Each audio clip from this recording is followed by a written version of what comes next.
On June 19, 1865, Major General Gordon Granger arrived in Galveston, Texas with monumental news. The Civil War had ended, and the 250,000 enslaved African Americans in Texas were finally free. Though the Emancipation Proclamation had been issued over 2 years prior, enforcement in the westernmost Confederate state had been delayed. Granger swiftly proclaimed in General Order No. 3 that, quote, all slaves are free, end quote, in accordance with President Lincoln's executive order. Felix Haywood recalled the arrival of Granger as he rode into Galveston, Texas with his troops on June 19, 1865. He described the fervor of fellow Black Americans. Quote, everybody went wild. We all felt like heroes, and nobody had made us that way but ourselves. We was free. Just like that, we was free, end quote. The crowd's glee would quickly dissipate as the sober reality set in that the order would require significant force to implement.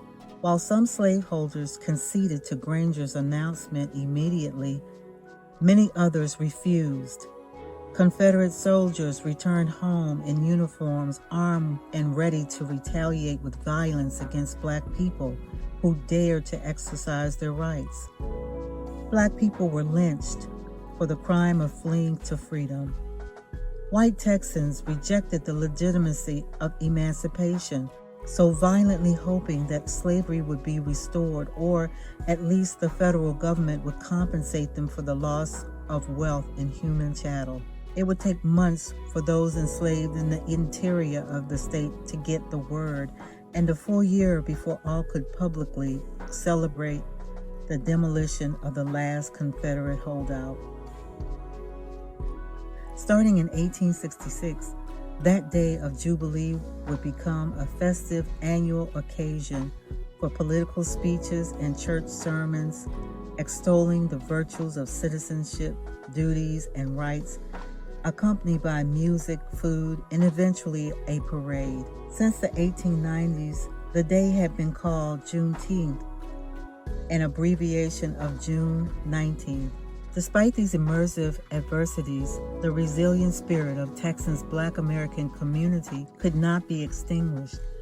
They defiantly transformed June 19th into an annual Juneteenth celebration, symbolizing their struggles, sacrifice, and transformation, and establishment of customs passed down for generations. One powerful symbol born from this tradition is incorporating traditions from African roots. Red foods like strawberries, watermelon, red velvet cake, spicy red sausages became Juneteenth staples, with the color representing the power, sacrifice, and transformation of their struggles.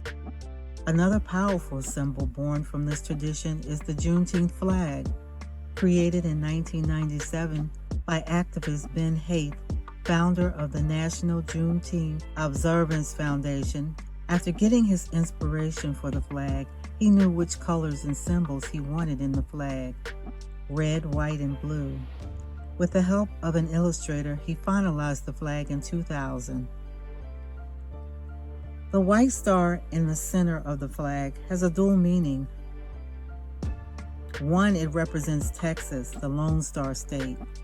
It was in Galveston in 1865 where Union soldiers informed the country's last remaining enslaved people that under the Emancipation Proclamation issued 2 years earlier, they were free. But the star also goes beyond Texas, representing the freedom of Black Americans in all 50 states. The bursting outline around the star is inspired by a nova, a term that astronomers use to mean a new star. The arc or curve that extends across the width of the flag represents a new horizon, the opportunities and promise that lay ahead for Black Americans. The red, white, and blue represents the American flag, a reminder that slaves and their descendants were and are Americans. Haith said, those colors symbolize the continuous commitment of people in the United States to do better and to live up to the American ideal of liberty and justice for all. June 19, 1865. That represents the day that enslaved people in Galveston, Texas became Americans under the law. Now, for over 20 years, communities nationwide have held Juneteenth flag-raising ceremonies honoring the date in 1865 when the news finally reached their ancestors in Texas.